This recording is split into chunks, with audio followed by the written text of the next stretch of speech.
భార్యాభర్త తగవులొచ్చాక లేదా మనస్పర్ధలొచ్చాక విడిపోతే చట్ట ప్రకారం అలా విడిపోయినటువంటి జంటను కలపడానికి ఓ ప్రొసీజర్ ఉంటుంది. అది ప్రయత్నిస్తారు కౌన్సిలర్లు. అదంతా అయిపోయాక కూడా విడాకులు తీసుకోకుండానే విడివిడిగా ఉంటామంటే అమ్మాయి ఖర్చులని భరిస్తూ ఉండాలి. ఒకవేళ విడాకులు శాంతం తీసుకుంటామంటే భరణంతో పాటుగా మెయింటెనెన్స్ ఇవ్వాల్సి ఉంటుంది. నెలవారీగా ఇంత అన్నటువంటి.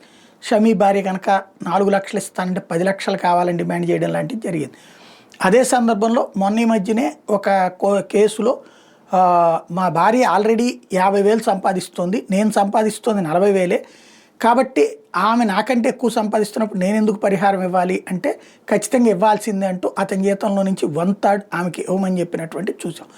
ఇప్పుడు అట్లాంటిదే మరొక కేసు తెర మీదకి వచ్చింది. ఏంటంటే భార్యాభర్తలిద్దరూ విడిపోయిన తర్వాత బిడ్డను పోషించేటటువంటి బాధ్యత తల్లి తీసుకుంది.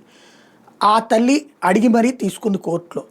ఆ బిడ్డకి అయ్యేటటువంటి విద్య ఖర్చులు తండ్రి పెట్టాలి, మెయింటెనెన్స్ ఖర్చులు అన్నటువంటిది ఆ అమ్మాయి వెళ్ళి కోర్టులో వేస్తే ఇతను ఆమె పెంచుకుంటానన్నప్పుడు నేను ఎందుకు పెట్టుకోవాలి, ఆల్రెడీ మెయింటెనెన్స్ ఇస్తున్నాను కదంటే ఆమె మెయింటెనెన్స్తో పాటుగా బిడ్డ మెయింటెనెన్స్కి కూడా తండ్రిదే బాధ్యత అని చెప్పి ఆదేశించింది. అట్లట్లాగా ఆమె ఆల్రెడీ నాకంటే ఎక్కువ జీతం సంపాదిస్తోంది, అట్లాంటప్పుడు ఆమె ఎందుకు చూసుకోకూడదు అని చెప్పేసి కోర్టుకు వెళ్తే లేదు, బిడ్డ బాధ్యత తండ్రిదే అన్నటువంటిది ఇండోర్ కోర్టు ఇచ్చినటువంటి తీర్పు.